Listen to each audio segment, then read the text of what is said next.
Imagine, every container ship in the world suddenly stopped moving. At first, you probably wouldn't notice. But somewhere beyond the horizon, a clock has started ticking. Because the modern world depends on these ships far more than most people realize. So how long would it take before it reaches you?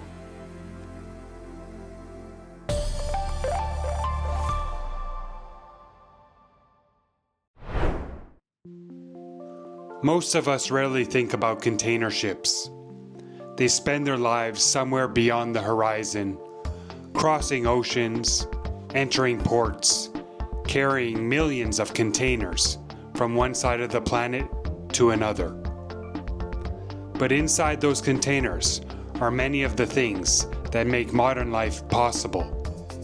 Electronics, clothing, machinery, medical equipment, and the components used to manufacture countless other products. Over the past several decades, container shipping has helped create an extraordinarily efficient global system, allowing something made thousands of kilometers away to arrive at your door almost without you thinking about how it got there. But that efficiency depends on one thing: movement. So for the next 7 days, we're going to stop it. Every container ship stays exactly where it is, and we're going to see what happens.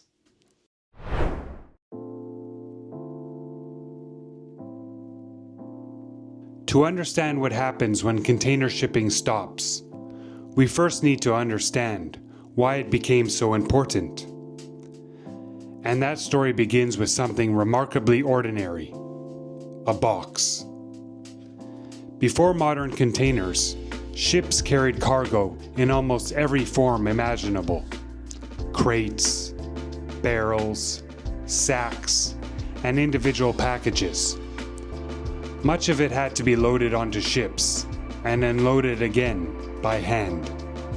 It was slow, expensive, and ships could spend days sitting in port while armies of dock workers moved cargo piece by piece, in a process that hadn't changed much in centuries.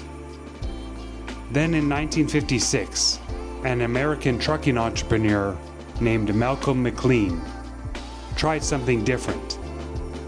Instead of constantly uploading the cargo itself, why not move the entire container? His first converted container ship sailed from New Jersey to Texas, carrying just 58 containers. The idea sounds almost ridiculously simple. But once container sizes became standardized, the same box could move from a truck to a train, onto a ship, and back again, without anyone touching what was inside. And that changed everything. Shipping became faster and cheaper. Ports became more automated, and manufacturing could increasingly stretch across countries and eventually continents. Today, roughly 280 million containers are transported by sea in a single year.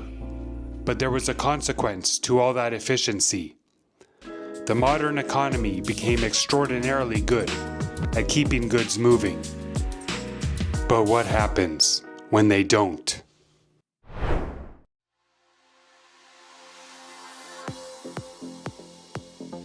Every container ship on Earth has stopped moving, and strangely, almost nothing happens.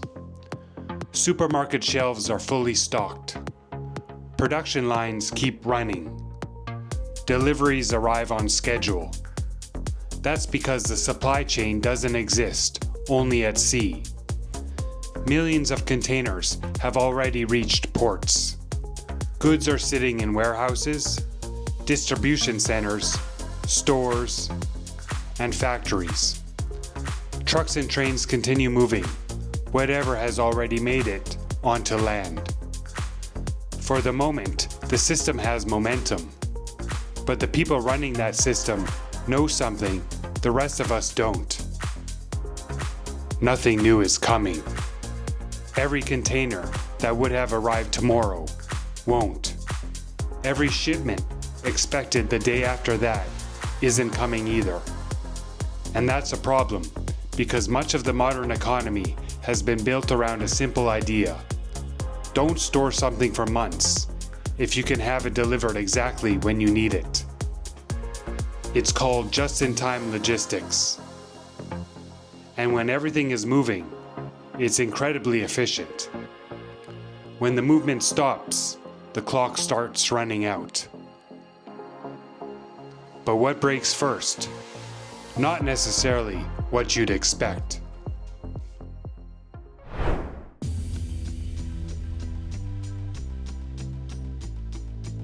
So what breaks first? Probably not the supermarket. It may be a factory. Modern manufacturing depends on enormous networks of supplies spread across the world. A car, for example, contains thousands of individual parts, and many of them may cross borders before the finished vehicle ever leaves the factory. And here's the problem. A factory doesn't need to run out of everything. It only needs to run out of one thing it can't replace. Imagine an assembly line with almost every component it needs, except one critical electronic part sitting inside a container that never arrived. The machinery still works. The workers are still there. Thousands of other parts are ready, but the product can't be finished. We saw a version of this during the global semiconductor shortage that followed the disruption of COVID-19. Automakers around the world were forced to cut production because they couldn't get enough of the tiny chips modern vehicles depended on. In 2021 alone, the shortage was estimated to wipe out production of 7.7 million vehicles, costing the industry around $210 billion in lost revenue. And that's the strange thing about a global supply chain. Something incredibly small can stop something incredibly large. Now multiply that problem across thousands of businesses. Automotive plants, electronic manufacturers, medical device companies, textile factories. Different industries would feel the disruption at different speeds, depending on what they have stored, where their supplies are, and how quickly those inventories disappear. And as factories begin slowing down, something changes. The problem is no longer somewhere out at sea. It's moving towards you. So what happens next?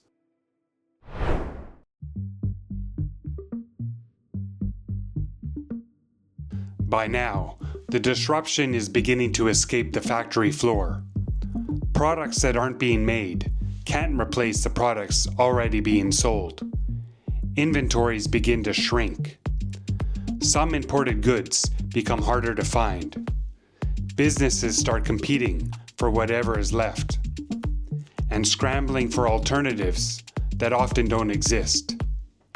Air freight can rescue some small, expensive, or urgently needed products, but you can't put the global container trade onto airplanes.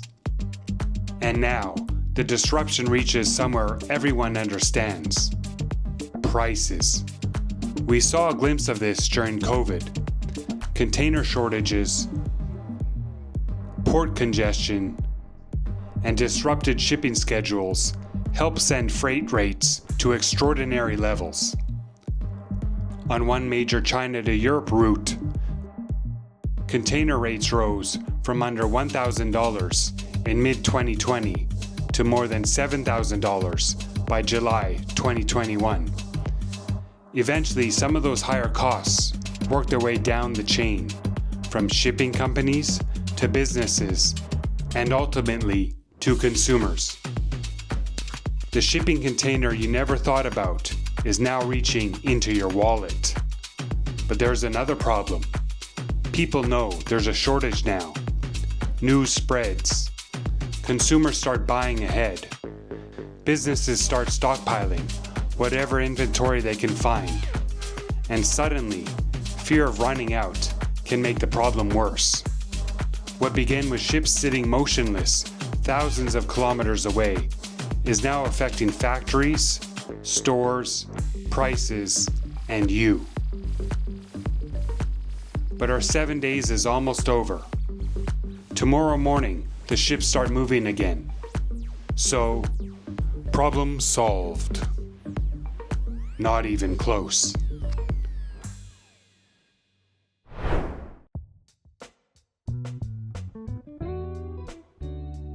After 7 days frozen in place, the world's container ships start moving again. Engines restart, ports prepare for arrivals, cargo begins moving across the oceans. But the system simply doesn't reset. During those 7 days, ships didn't arrive where they were supposed to. Containers didn't reach the ports waiting for them. Trucks and trains weren't carrying the cargo they expected. And factories didn't receive the parts they needed. The entire system is now out of position. We've seen what an even much smaller disruption can do. In March 2021, the Ever Given became wedged across the Suez Canal, blocking one of the world's most important shipping routes for 6 days. By the time it was freed, more than 400 ships had been caught in the backlog. And freeing the ship didn't make the traffic disappear.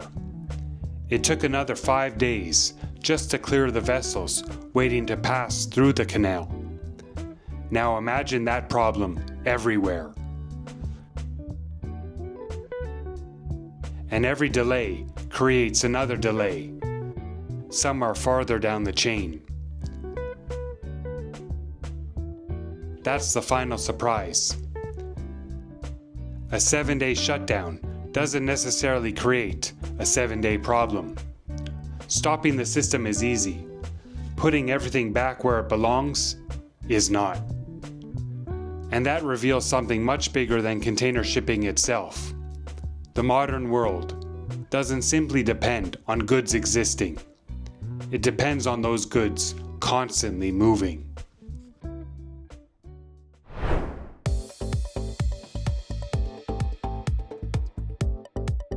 And maybe that's the strangest thing about container shipping. When it works, we barely notice it. A phone appears in a store, a replacement part reaches a factory, a package arrives at your door. We see where things end up. We rarely think about the journey that brought them there.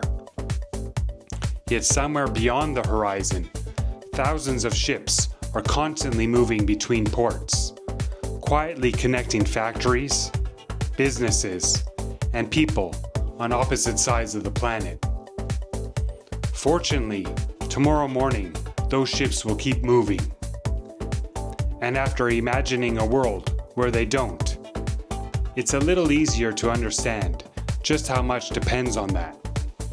We built a world that moves, and somewhere along the way, we stopped noticing just how much depends on keeping it moving. And if you enjoyed this video, consider dropping a like and subscribe. Thanks for watching, and I'll see you in the next one.